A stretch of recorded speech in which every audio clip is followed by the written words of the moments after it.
안녕하세요. 경쌤입니다. 최근 원격 수업이 확대됨에 따라 우리 아이 학습에 대해서 걱정하는 부모님들이 정말 많으십니다. 저도 사실 저희 반 아이들이 걱정되는데 아버님들께서는 얼마나 더 걱정이 되실까요? 우선 우리 아이들 지금 아침에 정해진 시간에 일어나서 밥 먹고 화상 수업을 한다면 화상 수업에 준비하는 혹은 원격 수업을 한다면 원격 수업을 9시에 시작하는 게 쉽게 잘 하고 있나요? 최근 굉장히 이것도 어렵습니다. 왜냐면 아이들 생활 패턴이 무너졌다라고 말씀하는 학부모님들이 굉장히 많으세요. 그럼 우리 아이 이렇게 무너진 혹은 약간 조금 예전 학교 다닐 때처럼 이렇게 칼같이 기상하고 학교를 갔던 이런 모습에서 벗어난 우리 아이들이 어떻게 우리 학습 태도를 유지하면서 학습을 이끌어갈 수 있을까에 대해서 말씀드릴게요. 우선 우리 아이들 일단 기본적으로 전 세 가지로 말씀드리겠습니다. 첫 번째는 어떤 거냐면 일단 생활 계획을 세워야 되고요. 두 번째는 책을 읽어야 됩니다. 그리고 세 번째는 수학 공부를 꼭 하셔야 됩니다. 이 세 가지만 해도 우리 지금 코로나 언택트 시대에 우리 아이가 학습에 뒤처지지 않고 친구들보다 하나나 두 개 더 알 수 있는 아이가 될 수 있습니다. 우선 생활 계획표 어떻게 해야 될까요? 네, 생활 계획표는 정말 간단합니다. 자, 맞벌이 부부, 어머님들, 아버님들이 많으시기 때문에 특별히 더 말씀드리면, 일단 생활 계획표는 학교 다니는 것과 똑같이 생활해야 됩니다, 아이들은. 무슨 이야기냐? 아이들 9시 전에 일어나야 됩니다. 8시, 7시에 일어나서 밥을 먹고 씻고 9시에 바로 수업에 참여해야 됩니다. 뭐 EBS든 이학스터든 뭐 줌이든 혹은 학교 자체에서 활용하는 다른 플랫폼이든 바로 접속을 해서 정해진 학습을 다 완료해야 됩니다. 다 학습을 완료하면 이게 아이들마다 혹은 그날 수업에 따라 편차가 있기 때문에 정말 빨리 끝나면 11시에도 끝나는 경우가 있어요. 혹은 늦게 끝나면 12시에 끝나는 경우도 있어요. 근데 실제로 아이들이 학교 다닐 때 학교 시간 어땠나요? 저학년 같은 경우에는 보통 2시쯤이고 고학년 같은 경우에는 뭐 2시 반, 3시 이렇지 않았나요? 그래서 저는 이 생활 계획을 우리 아이가 학교 시간까지는 적어도 학교에서 있던 만큼 그 패턴을 유지해야 된다고 생각을 합니다.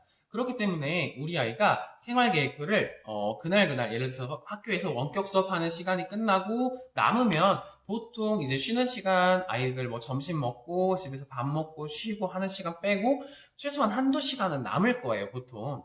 그렇기 때문에 그 한두 시간을 어떻게 알차게 보낼지를 생활 계획표를 세우셔야 됩니다. 그럼 이제 두 번째, 이 생활계획표를 독서와 수학, 이 두 가지로 잡으셔야 됩니다. 우선 독서는 아이들이 동화책을 최대한 많이 읽었으면 좋겠습니다. 뭐 고학년이더라도 청소년 도서, 청소년 동화들이 굉장히 많아요.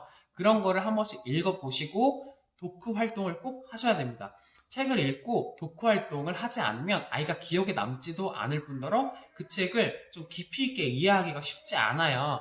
그렇기 때문에 우리 아이가 책을 읽을 때는 꼭 반드시 책을 읽고 나면 독후 활동을 해주셔야 되는데 부모님이 직접 독후 활동을 함께 해주시기가 쉽지 않아요. 그럼 어떻게 해야 될까요? 우리 아이한테 뭐 독서록 써놔, 독서일기 써놔 라고 하면 굉장히 하기 싫습니다. 그렇기 때문에 아이가 동화책이 요즘에 학습지랑 같이 나오는 경우가 굉장히 많고요. 동화책 조금 재미있고 유명한 이런 동화책들은 구글 같은 데 검색해 보시면 학습지나 활동지가 다 나와요. 그렇기 때문에 아이가랑 읽은 책 결정하시고 학습지는 검색해서 찾아보시거나 아이가 스스로 찾아서 할 수 있습니다. 그렇기 때문에 그런 식으로 30분에서 1시간 정도를 할애하시면 좋고요. 나머지 수학은 수학책과 수학 익힘책을 아이가 2번 정도 계속 번갈아서 풀면 좋습니다. 이게 끝나면 수학 문제집이 뭐 기초, 심화, 뭐 그 다음에 뭐 S, 그 다음에 뭐 더 높은 단계 뭐 이런 식으로 다 아실 거예요. 그거를 기초부터 단계대로 쭉 풀어보시고 틀린 문제 오답 노트까지 하시면 우리 아이가 코로나 시대에 뒤처지지 않는 적어도 다른 아이들과 발걸음을 맞춰 나갈 수 있는 아이가 되는데 아마 큰 밑거름이 될 거라고 생각이 듭니다. 제가 말씀드린 생활계획표, 그리고 독서, 그리고 수학 이 세 가지는 꼭 해주시길 바라고요. 이래도 시간이 남아요. 우리 아이는 학교 원격 수업을 정말 빨리 들어요. 3배속으로 듣는지 모르겠는데 뭐 10시면 다 끝난대요. 뭐 이런 부모님들도 계실 거예요. 그러면 이런 아이들 같은 경우는 교과서를 읽어보면 좋은데 6학년 아이들 같은 경우에는 6학년 교과서가 좀 어려울 수도 있어요. 왜냐면 평소에 독서를 많이 하면 쉽게 이해할 수 있지만 선생님의 설명도 없이 교과서를 읽으면 사실 어렵긴 해요. 그렇기 때문에 저학년 교과서나 이런 중학년 교과서 있죠. 뭐 1, 2, 3, 4학년 자기 밑에 학년 거 교과서를 한 번씩 읽어보면 쉽게 이해도 되고 또 색다른 재미도 있어요. 그렇기 때문에 교과서도 한 번씩 읽어보면 아이한테 좀 교과서에 대한 친밀감을 느낄 수 있는데도 도움이 되고요.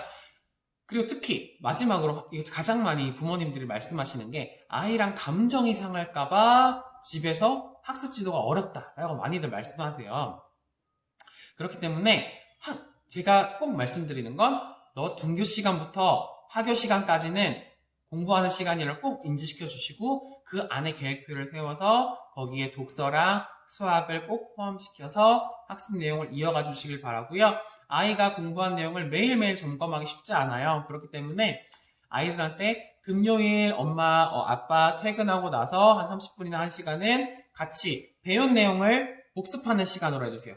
확인 아니고요. 복습하는 시간이에요. 그럼 복습하는 시간은 아이가 공부한 내용 중에 부모님한테 설명하고 싶은 거 아니면 가장 자신 있는 내용을 가지고 부모님이랑 같이 공부를 하거나 공책 정리를 하거나 그림으로 그리거나 등등등 그렇게 다시 한번 복습하고 함께 공부하는 시간입니다. 요 정도까지 하면 우리 아이랑 감정이 상하지 않으면서도 학습에서 뒤처지지 않는 우리 아이가 될 수 있습니다. 감사합니다.